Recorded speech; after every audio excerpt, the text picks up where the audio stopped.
What you're looking at might be the last Air Force One. But not just yet. The US government spent $3.9 billion on a new presidential aircraft, and there's still no plane in sight. Now, Donald Trump is considering buying a flying palace owned by Qatar. Could he really do it? In 2018, the United States launched a massive project to replace the presidential aircraft Air Force One. The new jets would be named VC-25B, and Boeing was tasked with building them under a $3.9 billion budget. But despite the years that have passed, not a single aircraft has been delivered. When the project was first announced, expectations were sky high. Longer range, enhanced security systems, modern communication infrastructure. On paper, everything looked perfect. But in practice, the entire process came to a halt. Disputes between Boeing and the Pentagon slowed down production. The COVID-19 pandemic disrupted the global supply chain. A shortage of skilled labor made it difficult to maintain the assembly line. What started as a technological marvel turned into a bureaucratic nightmare. Today, there's no clear statement from the Pentagon, the White House, or Boeing. No one even knows when the aircraft will be ready. And this silence is pushing some people's patience to the limit. At the top of that list, a man who's never been known for waiting, Donald Trump.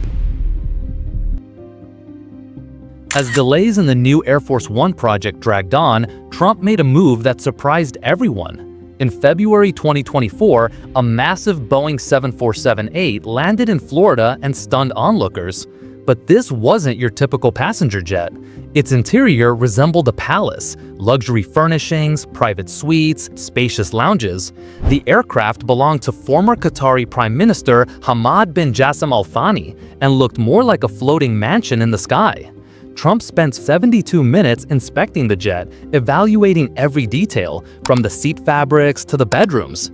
And he made a short, pointed statement to the press. "We may go and buy a plane."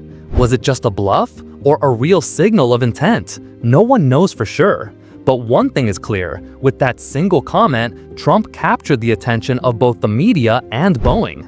The price tag also raised eyebrows. According to experts, this private jet could be acquired for somewhere between $75 and $100 million, a fraction of the $3.9 billion budget allocated for the two official Air Force One replacements. To some, it's a waste of money. To others, it's a smart alternative. Opinions may differ, but the answer will still fly in the same sky. Of course, this aircraft lacks military upgrades, no missile defense, no secure communications, but for campaign rallies and high-profile domestic appearances, it's almost perfect. With this move, Trump isn't just looking for a plane, he's sending a clear message. I don't have to wait. I'll find my own solution if I need to. The 747-8 that has caught Trump's eye may be luxurious, spacious, and attention-grabbing, but the truth is, this aircraft isn't ready to become a flying White House. A true Air Force One isn't just a mode of transportation, it's a command center, a crisis management hub, and, if necessary, a mobile airbase capable of operating during wartime.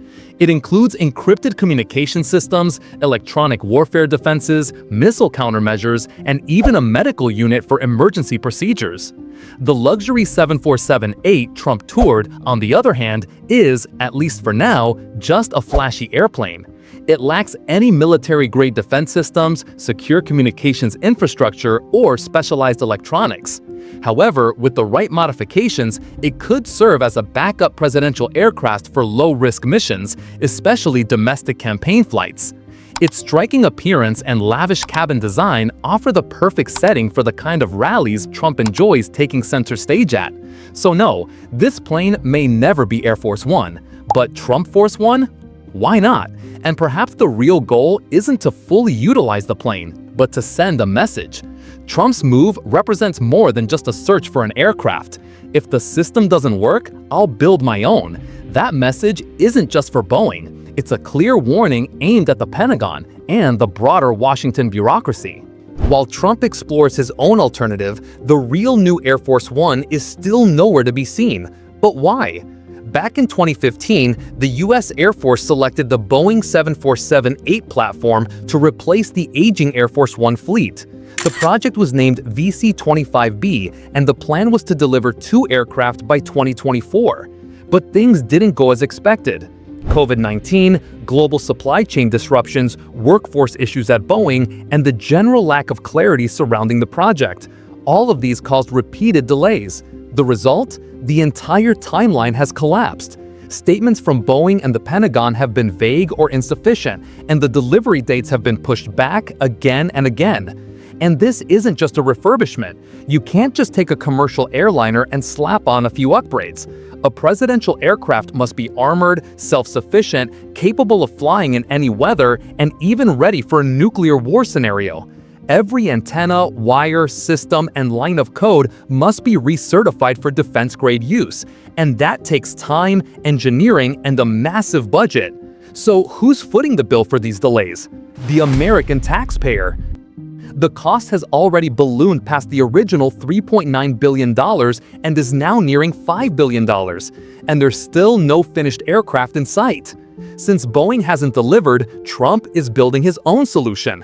Some call it leadership, others call it a spectacle.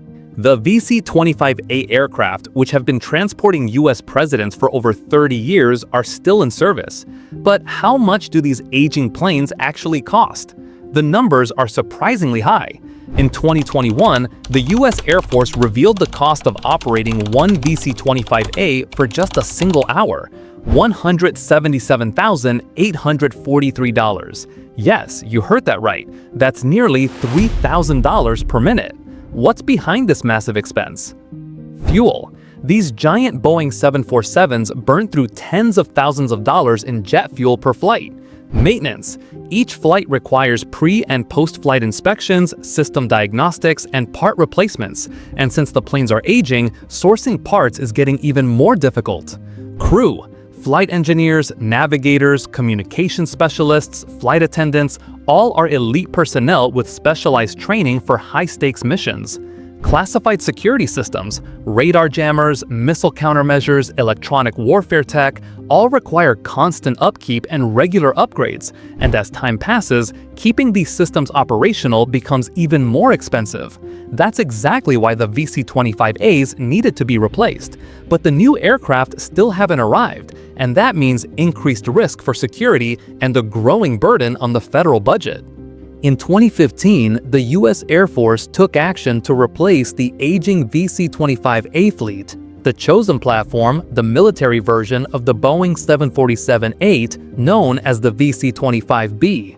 So, what features are expected in this new aircraft? Extended range. The new planes will be capable of flying non-stop to anywhere in the world.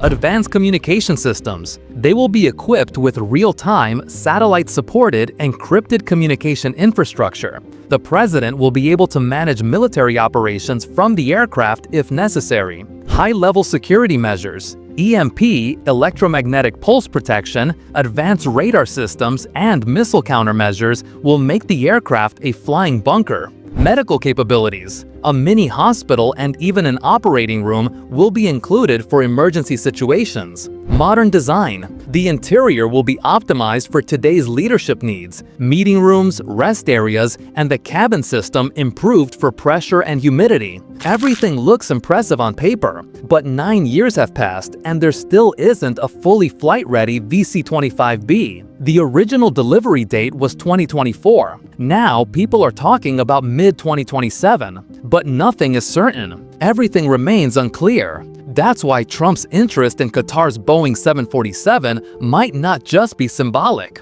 It could also be read as a response to the slowness and inefficiency of this system. Air Force One is far more than just an airplane. It's designed as a mobile command center that can operate even in the middle of a war. Let's break down what makes this aircraft so formidable. Military communications. Air Force One can establish real-time communication with military bases and nuclear submarines around the world. In fact, the president can even authorize the launch of nuclear weapons from inside the aircraft. Classified defense systems. Radar jammers. infrared missile countermeasures, and electromagnetic shielding. This plane carries an invisible armor in the sky. Resilience against power disruptions. The aircraft's electrical systems and control panels are built with redundancy and insulation, so they can continue operating during cyber attacks or electromagnetic pulses, EMPs. Built for crisis management, not just comfort. The aircraft is equipped with rest areas, conference rooms, private decision-making chambers, and medical facilities for emergency care. All these features make Air Force One much more than a mode of transportation. It's a platform designed to ensure the continuous operation of the US government, anytime, anywhere on the planet. That's exactly why a presidential aircraft can't simply be replaced by a luxury jet. Luxury isn't enough. Security, continuity, and power projection are the top priorities. Trump's interest in Qatar's Boeing 747 may look impressive, but it's nowhere near this level of defense infrastructure. The aircraft that caught Trump's attention isn't your average private jet. It doesn't belong to Qatar Airways. It's owned directly by the Qatari royal family. More specifically, its tail number HBJ refers to former Prime Minister Hamad bin Jassim Al Thani. He's not just a former statesman, he's also the man who once oversaw Qatar's sovereign wealth fund, controlling investments worth trillions of dollars. This aircraft isn't just luxurious, it carries serious diplomatic weight.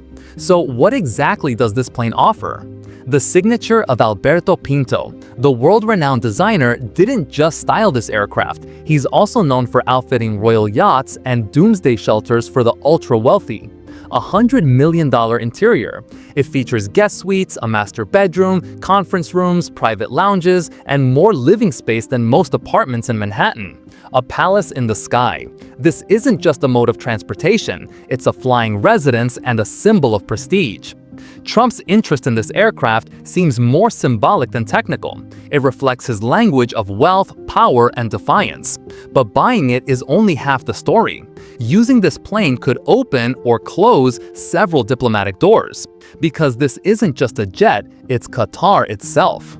No matter how impressed Trump may have been with the aircraft, one thing is clear. This 747 cannot serve as Air Force One, at least not right now. Why? Because Air Force One isn't just a means of transport, it's a flying command center, a wartime bunker, and a symbol of diplomatic power. So why isn't Qatar's Lavish jet fit for the role?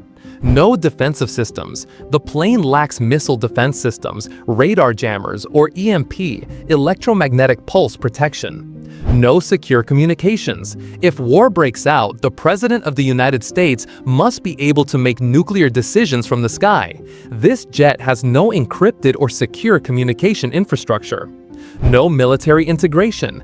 Air Force One can link directly to the Pentagon, detect enemy radar, and reroute when needed.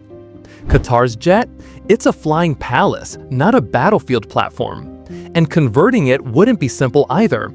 Turning this luxury aircraft into a presidential-level machine would take not months, but years, and the cost wouldn't be $100 million. It could reach up to $500 million or more. So in short, yes, Trump could use this aircraft, but not as an official Air Force One. Maybe as a campaign plane, maybe for show. But its role is clear. For now, this jet is nothing more than a flashy backup plan. Trump's interest in this lavish 747 is about more than just an airplane. It's a message, loud and clear. I don't want to wait. I'll carve my own path. But this isn't just about Trump. Air Force One has always been a symbol of presidential power, a tool of visual diplomacy. Let's take a quick trip through history. Franklin D. Roosevelt became the first flying president. John F. Kennedy introduced the iconic blue and white design. George W. Bush spent hours aboard Air Force One after 9/11, keeping the nation's leadership safe in motion. Each presidential aircraft reflected the spirit of its era. But what about now? Today, we live in an age of technology, chaos, and spectacle. Modern threats aren't just enemy fighters, they're cyber attacks, satellite tracking, and AI-powered surveillance. The next generation Air Force One must be ready for this world, because it's not just about flying anymore, it's about projecting strength, ensuring security, and delivering confidence. Trump's choice might be a symbolic act of defiance, but the real question is, do today's presidents need more security or more visibility? Should Air Force One be a fortress or a stage?